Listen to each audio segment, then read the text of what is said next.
Welcome back, my dear friends. A very good morning, good afternoon, good evening to all of you. This is the data analysis and decision making 1 course under NPTEL MOOC, and as you know, this is a 12-week course, and that is 60 lectures, which is of 30 hours total combined, and each week we have 5 lectures, each being of half an hour. So, we have completed the middle almost till 30 lectures. We are going to start the 32nd one today. So, if you remember, we are discussing about after almost at the fag end of 29th, we started basically the multivariate statistical methods, and we discussed that what was basically definition wise, what was the mean, the standard deviation of the population or the variance of the population, and that can be the second part, can basically be portrayed or given the information as the covariance variance matrix, which is a P cross P or K cross K matrix, where P and K are the number of independent variables, and the mean are basically given by a vector mu P, size being P cross 1. The first element, as obviously you know, is the number of rows, and second being the number of columns. Then the corresponding sample mean would be x bar P. So, these mu, this covariance variance matrix, which is summation symbol, or the x bar P, all are bold, either matrix or vectors. Then the corresponding part for the variance covariance matrix would be the capital S, which is the standard error square values. Then you have the correlation coefficient, the counterpart in the case which is also P cross P or K cross K matrix, and the counterpart in the sample would be capital R. All are bold, S is bold, R is bold, rho is bold, then R is bold. Then we considered the multinomial model, and that is basically the, as I mentioned, the polynomial expansion, multinomial expansion, the parameter, the coefficients would be exactly be as discussed in the multinomial model. And we also discussed using the Pascal's triangle how the slices which you take basically depicts the parameters, the coefficients. So, we will continue further on with the multinomial distribution. So, consider these are actual data. So, based on the data we are trying to basically give you a picture. So, they till now for the multinomial there would has not been any problem. Problem means solved examples. We are just given examples and trying to give it in a pictorial format.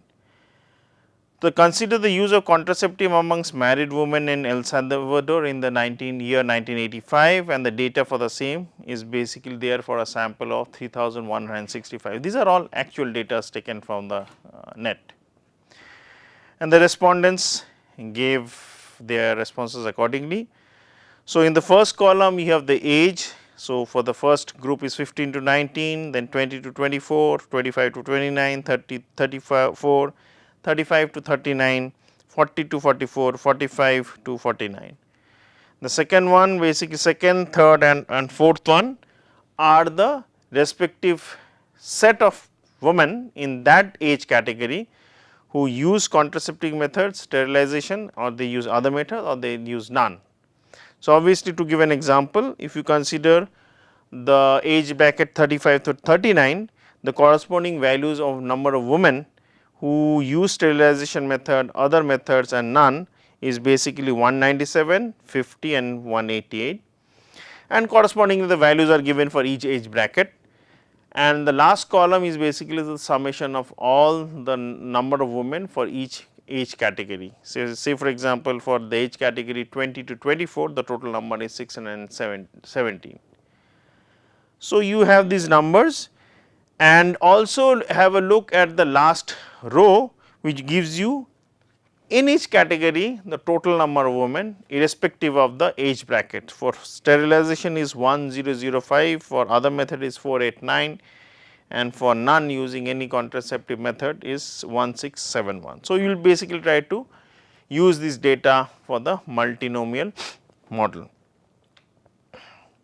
Now consider x1, x2, x3 as the random variables signifying the 3 variables or the information, which is the case of sterilization, which is use of other method and using none of the methods. So, obviously, this x1, x2, x3 would is the random variable which will depict that depending on the age. Now, but I am basically considering all of them together, age is not a factor now. So, then the joint multinomial distribution, this is basically of 3 variables trinomial distribution may be written. So, this capital, so technically these values, so this is basically f capital X1, X2, X3, X1, X2, X3. So, this is basically the PMF value. Actually, it means what it actually means is this. That means, when capital X1, which is the random variable, takes the realized value of small x1, capital X2 takes the realized value of small x2, and capital X3 takes the realized value of small x3. Then the multinomial distribution is given like this. So, again I use the red color. So, is NC x1, x2, x3. So, obviously, that will be factorial n divided by factorial x1, factorial x2, factorial x3 and so on and so forth. So, obviously, remember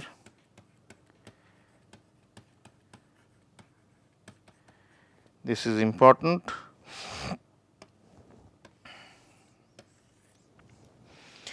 And the corresponding formula which you had was, these were the coefficients. So, the probabilities would be P1, x1, P2, x2, P3, x3. So, now if I ask you the question what is P1 or P2 or P3, and you will rightly mention that. So, P1 would basically be, so I will take this. So, P1 would be the number of women who are using sterilization, because x1 corresponds to that number of people, women who are using sterilization with respect to the total number of women who have been the respondents.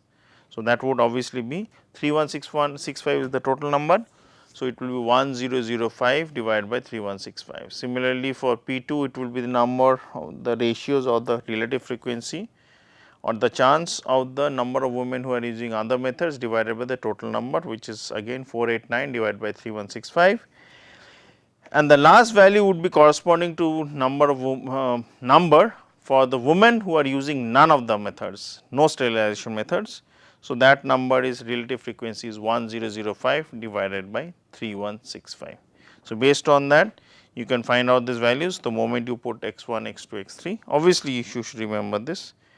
So, I will just underline it. So, the sum of x1, x2, x3 is equal to n. So, you put it and solve the problems accordingly. Now, here I have basically consider the trinomial distribution. So, in this case, and obviously remember, because x1 and x2 if they are given, x3 is immediately known because the sum is always n. So, I plot sterilization along the x axis. So, I am just marking it, other means along, say for example, the y axis, and basically if I consider the probability mass function for the trinomial distribution considering some values of x1, x2, x3. So, I keep changing, probabilities are fixed, remember P1, P2, P3 are fixed. So, I keep changing x1, x2, x3 based on the fact that the sum of x1, x2, x3 is equal to n, change those values, plot them. So, consider here is x1 and consider here is x2. So, the value would be somewhere here. So, and obviously, in that case x3 is already known because x3 would be n minus x1 minus x2.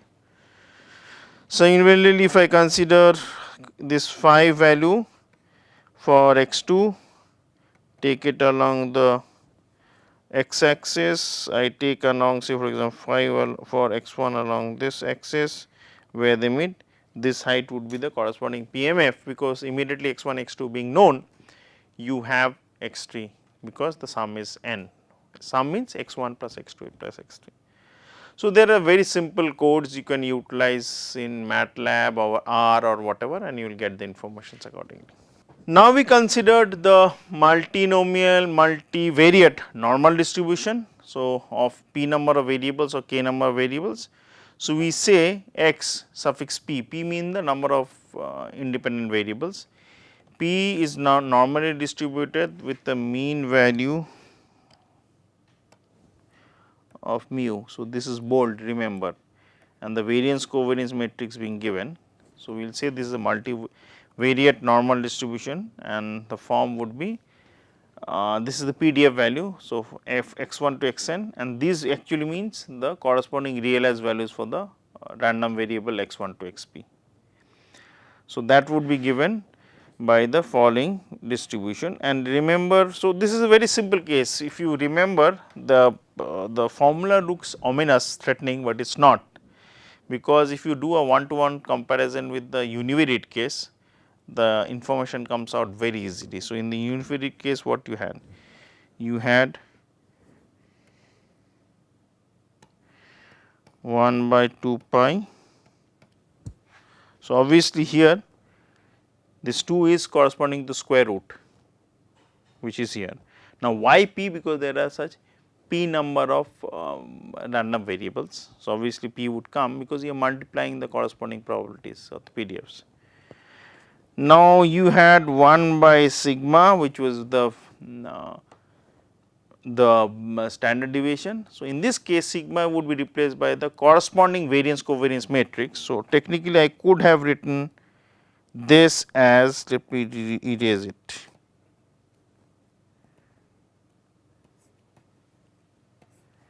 So, look at this. Oh no, I should write it. Sure, this should not be. It is not the way how I want it to be. So, it is 1 by sigma.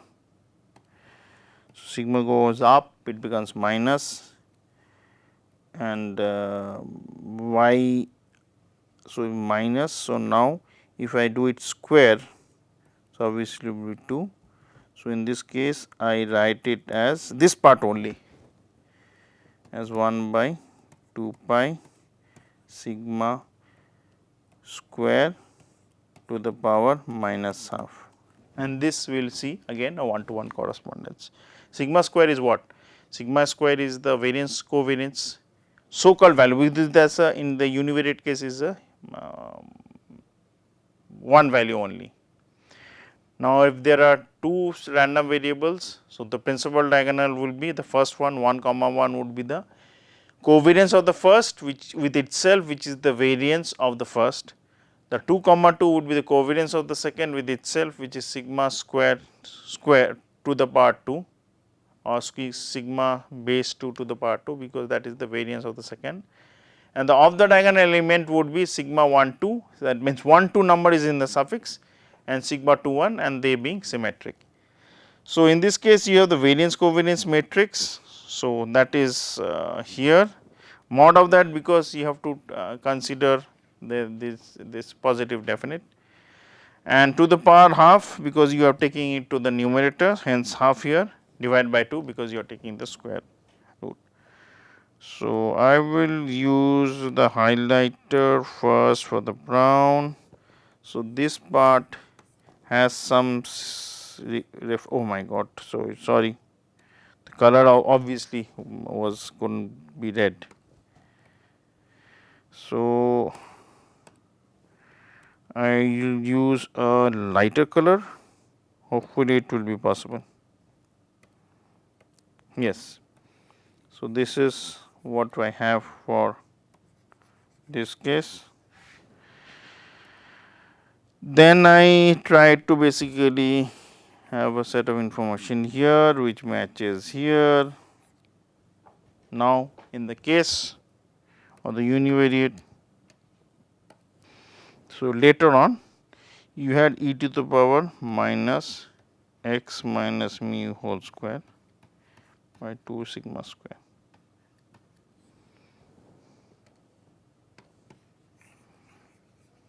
So, this was the total formula. So, e to the power is here. So, I will try to utilize the color again. Let me check one color. Let me use the light green. Yes. So, here again you will have e to the power. So, this becomes, this is sigma square. Sigma square is what? So, sigma square, this 2 is coming here with a minus sign. The sigma square is basically, I should try to use colors, so it is easy for you to understand.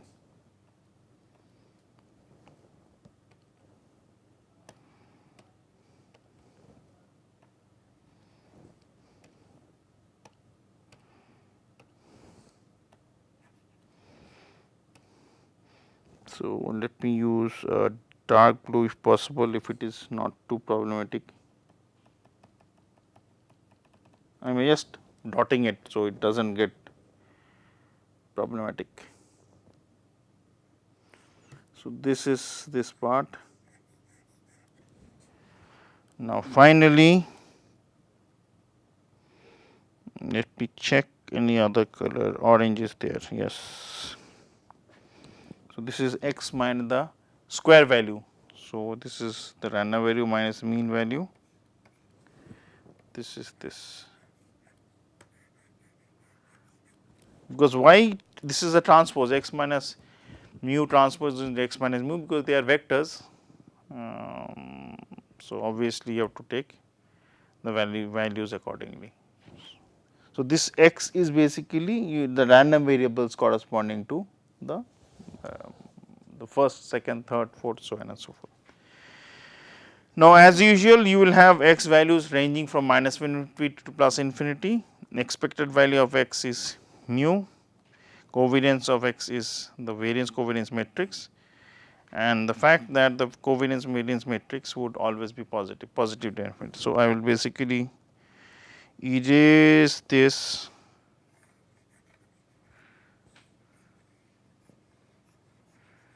and highlight the important facts.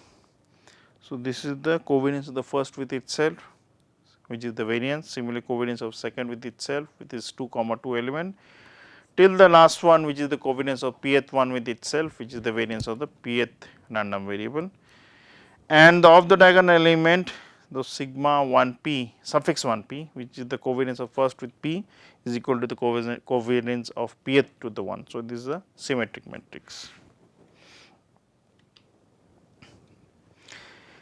An interesting and important concept in multinomial normal distribution is sometimes to do with circles and ellipses. So, to which degrees they are dependent.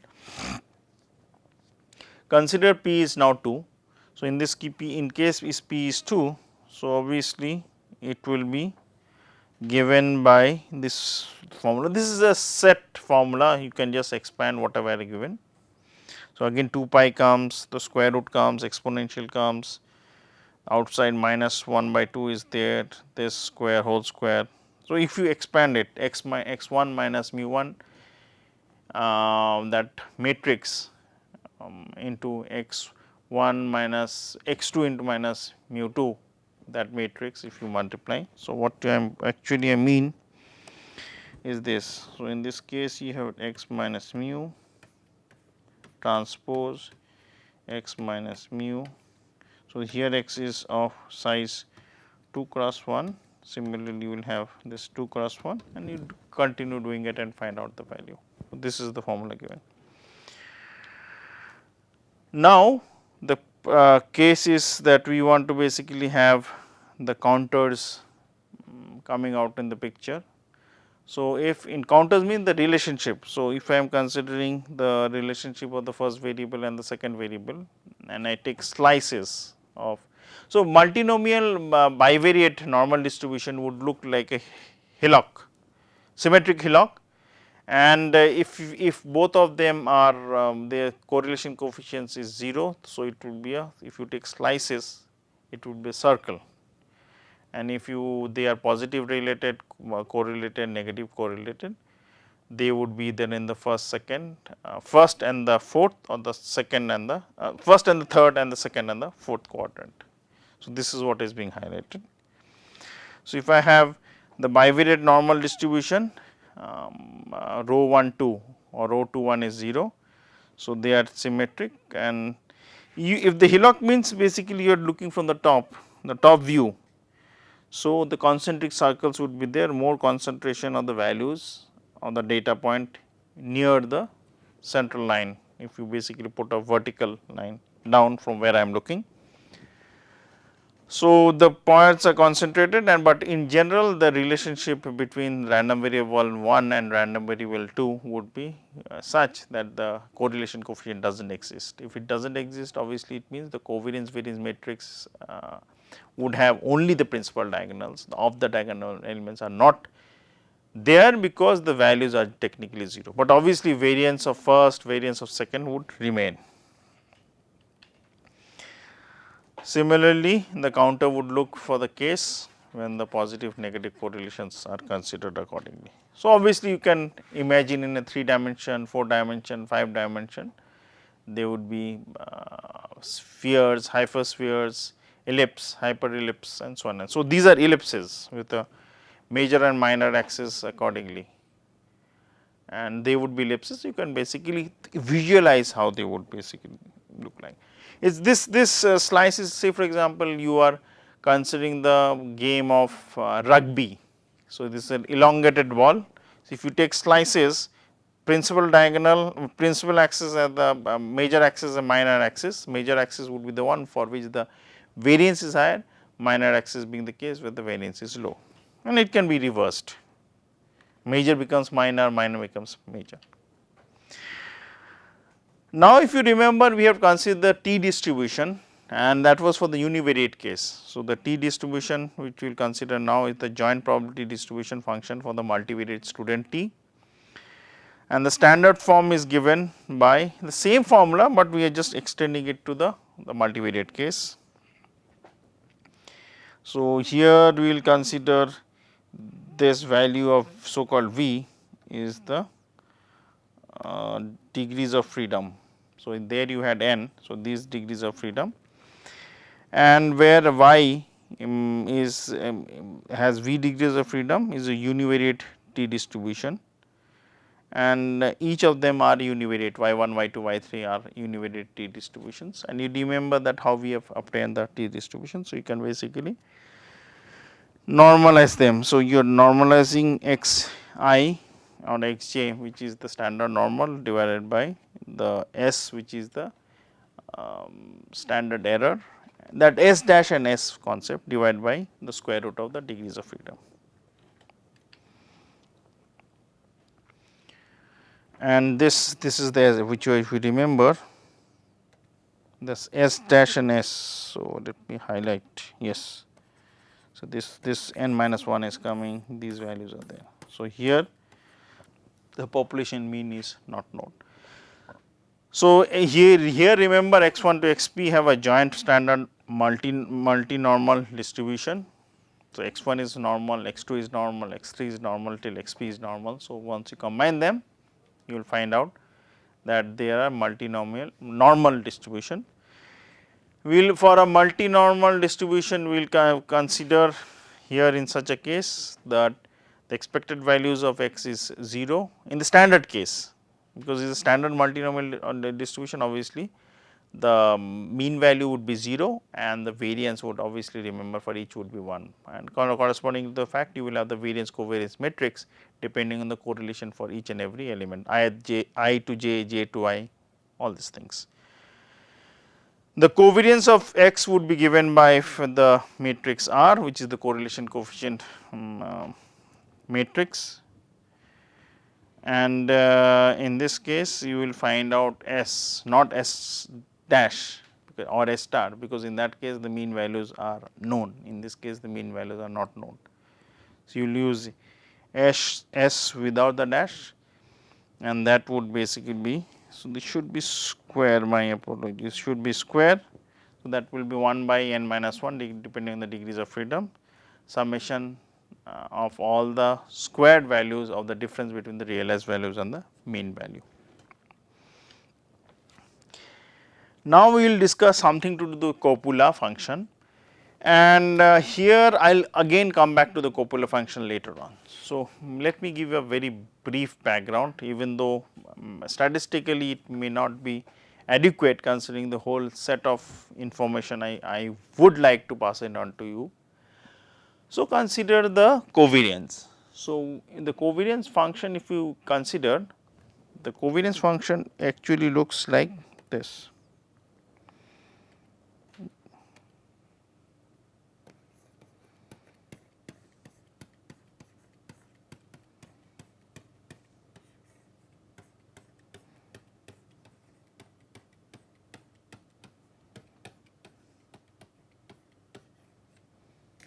Basically, the expected value of the multiplication of the differences between x and its mean values and y in its mean values. Now, consider that if you consider this is a sort of linear relationship, but consider that at the extremes, either for a normal distribution or any other distribution, the relationship is such that per unit change in x or per unit change in y, the rate of change of the value of the other random variable is happening at a faster rate, it is not linear anymore. But if you consider the covariance concept, we consider that whatever the values of x's are, if it changes by 1 unit, then the y value would change correspondingly or proportionally. And the statement also remains true for the other case, when y is at any extreme high values or very low values. It need not be very high positive, it can be very low negative also. So, as y changes or x changes, the rate of change of the corresponding other random variables are not linear. So, in order to basically map the relationship between x and y at the extremes, we use the Copula function. Copula function is basically a sort of linkages or chain linkages, which basically gives you the relationship between x and y. So, Copula function is given by C, and these u1 to up are the univariate case. Why they are univariate, I am going to come to that later. So, C is a function of univariate numbers of distribution u1 to up, and it is basically a multivariate probability distribution. Copula by itself is a probability function, for which the marginal probabilities are given in such a way that j is equal to 1, 2, 3, 4 till p, because your p variables would be uniform. That means, each of the u's are between 0 and 1. Combining them, we find out a Copula function, which is a function of u1 to up, such that we are able to map or have a linkage between the random variables x and y, such that the extreme of the higher values, the relationship between x and y are given, which are much true in nature than with respect to the covariance variance matrix relationship, which is linear in nature. With this, I will end the 32nd class and continue further discussion on the multivariate distributions. And for any queries, please feel free to write to on the forum, and we will definitely answer it as soon as possible with whatever information is needed. And once again I am telling you, because this I will be repeating time and again, especially for the later part after the 30th lecture, which is to do with multivariate statistical methods, that read the books. Books are absolutely plenty in the market, plenty in the net. So, the set of books which we have suggested are more from a conceptual point clearing, and obviously people can, after doing that, it will be much easier for them to pick up any data set, pick up any data set oriented book in multivariate statistics and read them and do the problems accordingly. With this I will end the class. Have a nice day and thank you very much.